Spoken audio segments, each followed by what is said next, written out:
everyone! Thank you for your continued love and support. We hope you're all having a great weekend so far. Psych2Go's vision is to make psychology accessible for everyone, as well as occasionally covering topics around mental health. Our mission is to help everyone become more self-aware of the various psychological factors that affect our lives. One such largely ignored aspect is quality sleep. Watch along to see how sleep can affect your life. Scrolling through social media apps as the late evening turns into early morning, or watching just one more episode to see what happens next in the show. We've all been there before.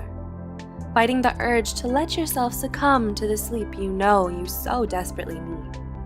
These situations are rather common, of course, but when they become a habit, they can lead to a slew of problems. Sleep deprivation refers to when a person gets less sleep than his or her body needs to feel awake and alert. If you've been up too late on Tumblr, watching Netflix, or talking to a friend, you know that when your alarm goes off for work or school, you're not going to be feeling too great. And it's about more than just hours of sleep. The quality of sleep matters too, because it needs to actually be restorative. According to the National Sleep Foundation's website, our bodies progress through 4 stages of sleep, starting with light sleep, then the brainwaves slow, and the heart rate and temperature drop. Next, we fall into a deep sleep where we become harder to wake up, and finally, we reach the REM stage, also known as rapid eye movement, which is when we dream. This 4th stage plays an important role in learning and memory function.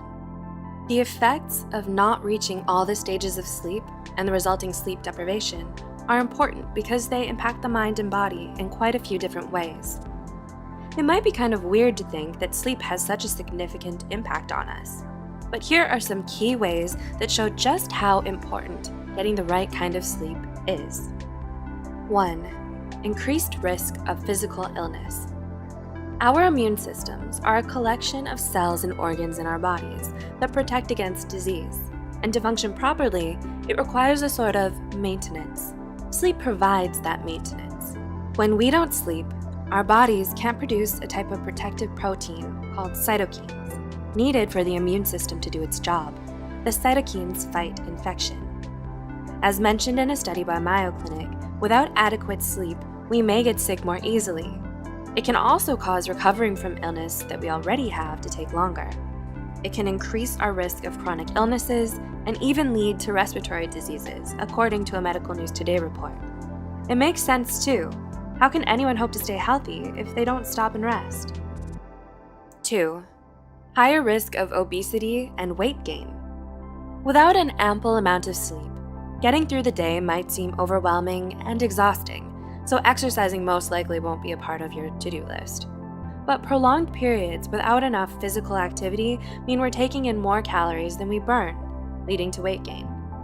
The risk for obesity is even more extreme when we consider that sleep deprivation actually causes the hunger-regulating hormone levels to fluctuate, so we crave more foods, carbs in particular.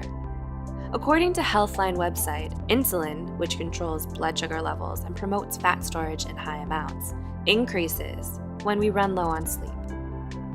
3. More trouble regulating emotions. Proper sleep hygiene is an essential part of being mentally healthy too, especially when we consider that our emotions are largely reliant on it. When we can't sleep at night, it's incredibly frustrating. We may be lying awake staring at the ceiling, tossing and turning or counting sheep in a desperate attempt to get some shut-eye, and the frustration it causes carries over into the next morning. Insomnia and depression also feed off one another, as reported in WebMD. When our negative thoughts or worries chase each other around our subconscious all night, as they do in those with depression, we feel worse. This in turn adds to the insomnia. Sleep deprivation can also trigger mania in those who are bipolar. This mood disorder is known for its grand fluctuations in energy, and its extreme is also marked by trouble with emotional regulation. 4. Lowered ability to focus. It's definitely harder to pay attention and concentrate after pulling an all-nighter. We become easily distracted, our focus shifting quickly from one thing to another, probably because we're only thinking about how tired we are in the first place. It's as though our brains are trying to catch up on the sleep it missed while we're still supposed to be awake and functioning. But there's more going on in the brain than just that. Sleep allows us to learn and form memories through the brain ripples that occur during its deepest state. With less sleep, we're more prone to forgetfulness and other learning difficulties. 5. Increased chance of motor vehicle and related accidents. Not only can fatigue lead to distractedness and difficulty in concentrating on the road, but it can also slow reaction time as much as driving drunk. In the worst case scenarios, a driver will fall asleep at the wheel. And even if that doesn't happen, he or she is still more likely to make poor driving choices, such as rolling through stop signs, blowing red lights, merging without looking. According to the CDC website, driving drowsy is responsible for up to 6,000 fatal car accidents each year. It's extremely dangerous and should be avoided at all costs. Getting an appropriate amount of sleep is important, to say the very least. Teenagers typically need 8 to 10 hours of sleep a night, and adults need 7 to 9. Without reaching those sleep goals, you might find yourself experiencing some of the problems described above. If you're tossing and turning for more than 20 minutes, getting up for a short amount of time before getting back into bed again can help rewire your thoughts. Having a bedtime routine, such as washing up, turning off screens, reading a book, is an encouraging way to battle insomnia, because the body gets conditioned to know it's time for bed.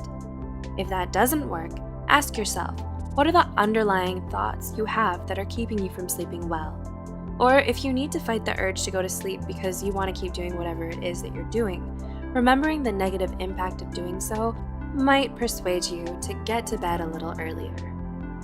Do you have trouble sleeping? Or your to-do list forces you to stay up late? Or is it increasingly just becoming a habit? If so, you might want to consider these drawbacks closely, as they're affecting the way you live your life. Also, remember to share this with someone you think might benefit from these as well. Don't forget to click the like button and subscribe for more content. And as always, thanks for watching.